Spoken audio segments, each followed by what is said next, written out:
Hey there, my friends. Welcome to the very first Coffee with Christy Live. I am super excited to be here with you today. And if I'm being honest, and you know that I always try to be, I'm super nervous because I'm coming on this live without a clear plan of what I'm going to talk about.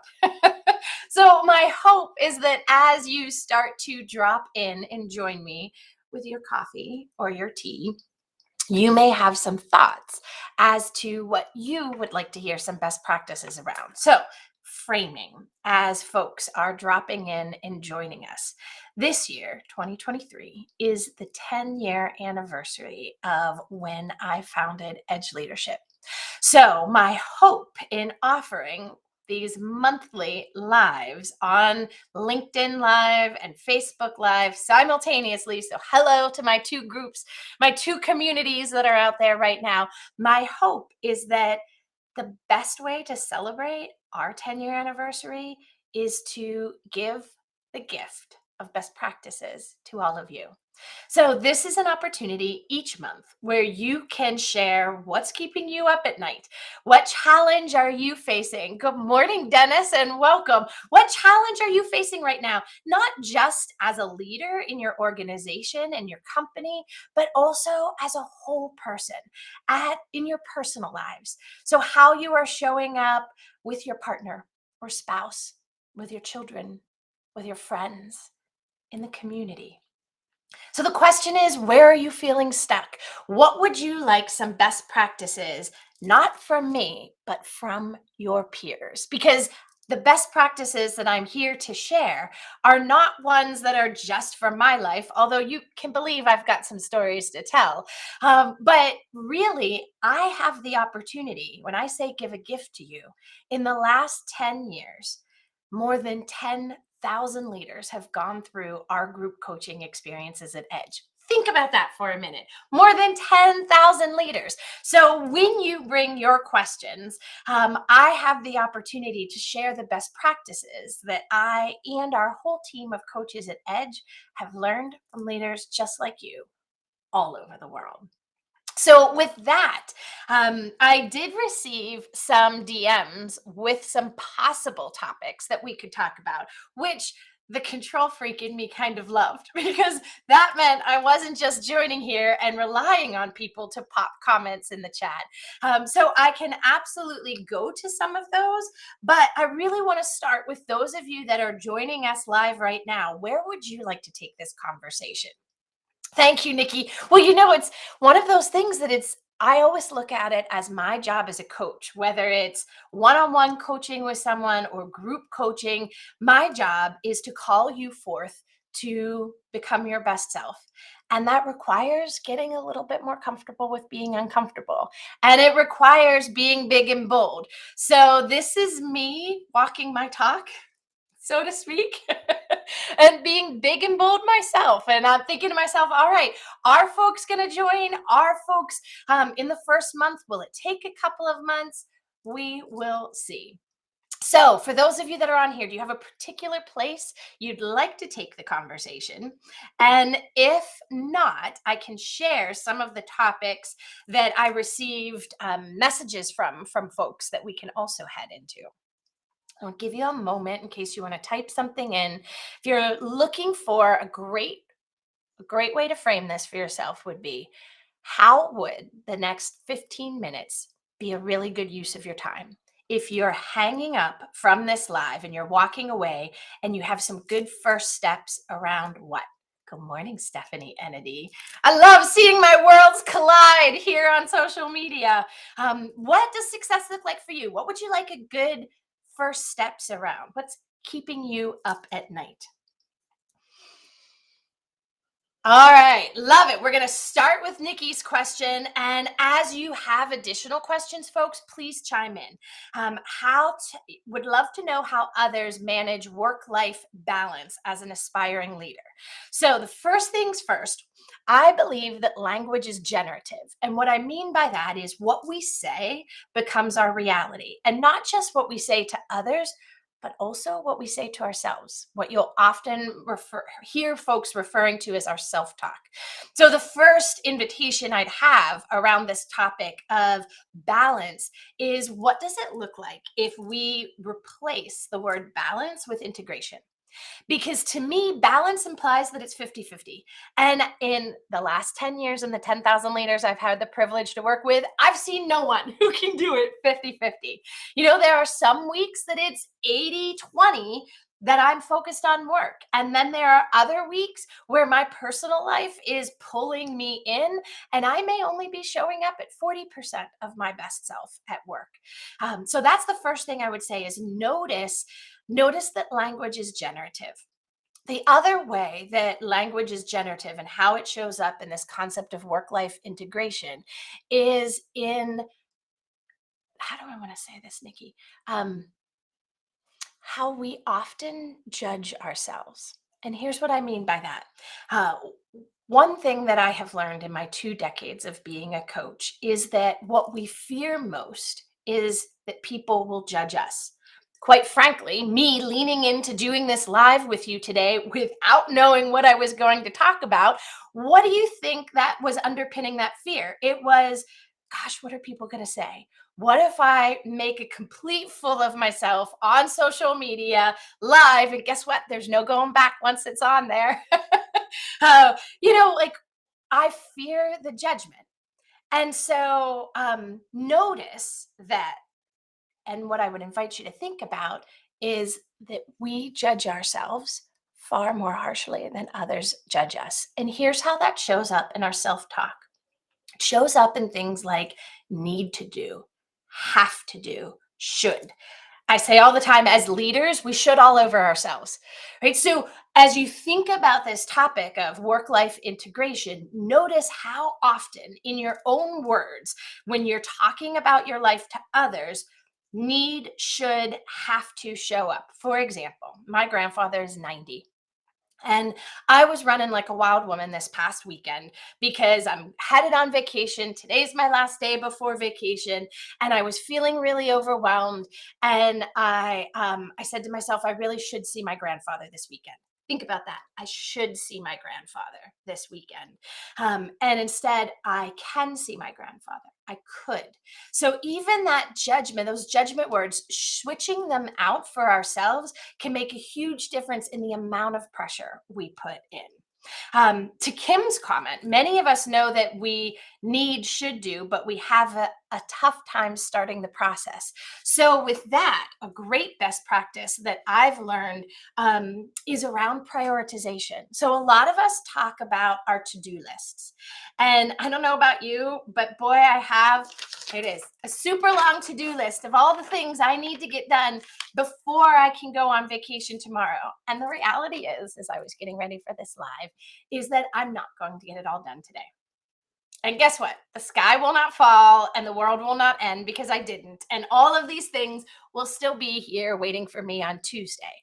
So, the invitation that I would offer to you, Kim, around how to start the process specifically is around having clarity with your priorities. So, a couple quick best practices around that while the next question is getting ready to be loaded from someone.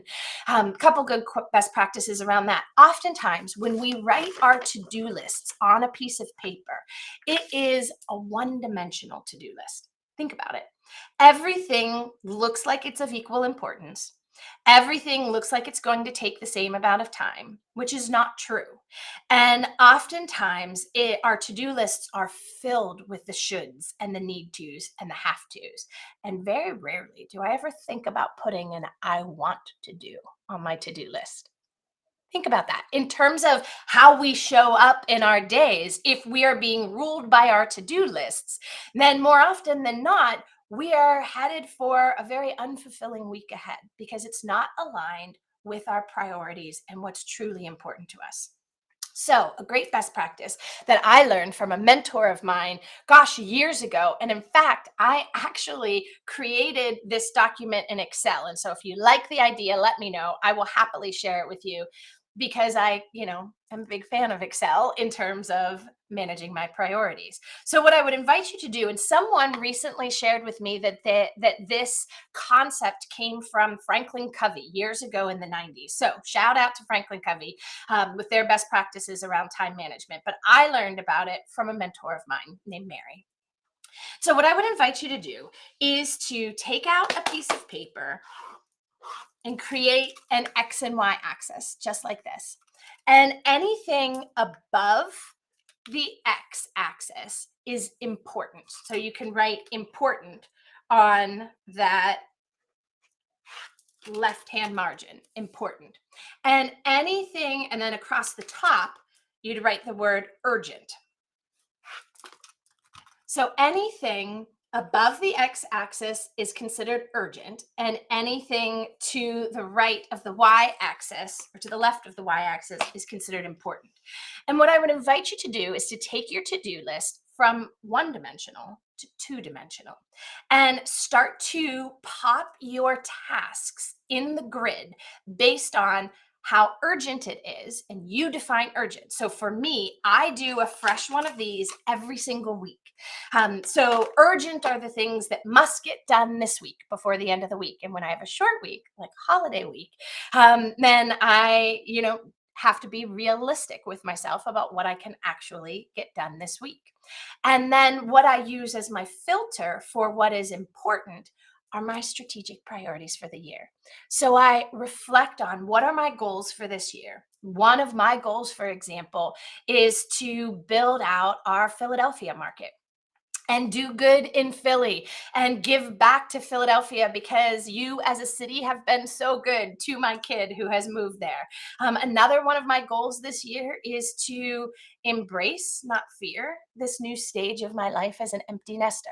So as I have tasks that need to get done that fall under those two goals that I have for this year, they automatically fall in the important, meaning they have to be up here. Now, they're either going to get done this week or they're going to get done sometime in the future, which is the difference between quadrant 1 and quadrant 2. But anything that has to do with those two goals will never go down here. And so what it does is that allows me to take my 1D to-do list and make it two-dimensional. And then here's your best practice for making it three-dimensional. The tasks that are in this quadrant 1 for me each week, the things that must get done this week, the things that are important, but also, let's be honest, in all of our jobs, we have tasks that are not necessarily aligned with our personal strategic priorities, but still have to get done this week. Each week, first thing on Monday, I take what's on my to-do list and I pop it into my calendar. And I wrap it up as time bound. So send an email to the United Way in Philadelphia will probably take me a total of 10 minutes to craft the email and to send it out. So it goes onto my calendar and at 15-minute increment, send email to United Way in Philadelphia. Another task is to review all the people that I'm coaching that I promised I would follow up with this week and follow up with each of them. So that probably would take me about 45 minutes. And so instead of it being on my to-do list, now it goes into a 45-minute block on my calendar. So those are the best practices that I'm offering you today that I have learned from all of the amazing leaders that have joined me in my journey. And I hope this gift has been a valued one for you. Oh, we just had someone else joining before I go. Hi, LinkedIn user. If you have any questions that you'd like some best practices, I'm happy to stick around. Otherwise, please jump back on and watch the recording. So far today, we've talked about best practices around time management and prioritization, and also around work-life integration. So those have been what we've covered. This is a gift to our Edge community as we celebrate our 10-year anniversary, sharing the best practices that we've learned from leaders globally with you. I love that you think this is a great best practice. And hi, Jennifer Wagner. It's so nice to have you. These lives, It's big and bold and scary, as I started off with, because I didn't know what we're going to be talking about. Hi, Joycelyn. But isn't this where we grow, my friends? Like, we do not grow in our comfort zones. So it's up to us all as leaders to look for those places and spaces in our life where we are uncomfortable and give ourselves permission to step into it without worrying about trying to be perfect. That's what I noticed myself as I was, hi, my friend, as I was brewing my coffee, which is actually my third cup today. As I was brewing my coffee to have with you, I noticed my desire to be in control and my desire to know what I was going to talk about. And, my mentor, the fabulous Dr. Brene Brown, taught me this about perfectionism. Where we notice it popping up in our lives, that's an opportunity to get curious about what we're afraid of. Because perfectionism is nothing more than fear, all dressed up in pearls and a fur coat. And so when it shows up in our lives, that's an opportunity to step back and say, all right, what am I most afraid of? For me today, with this 20-minute live, it was looking like a fool. Looking incompetent, because being competent and knowledgeable is important to me. And what I knew is that I needed to lean into that vulnerability, and I hope it inspires you to do the same in your lives, my friends. Find that spot this week that you are striving for perfection, and what does it look like to give yourself permission to be wholly imperfect and show up just as you are, trusting that it will be enough. I hope this was enough for you. Please drop your thoughts below. If you have additional questions, pop them in there. I'm happy to give you best practices in the in-between, between this month and next. And I hope that you will watch your social media for the date of the May Live. And let's keep building on where we go from here. So long, my friends. Thank you for your time. Thank you for joining me. Thank you for your questions that you sent ahead of time, and also the ones that you shared today in the chat. I hope you enjoyed your time with me. I didn't even drink my coffee. I hope you did.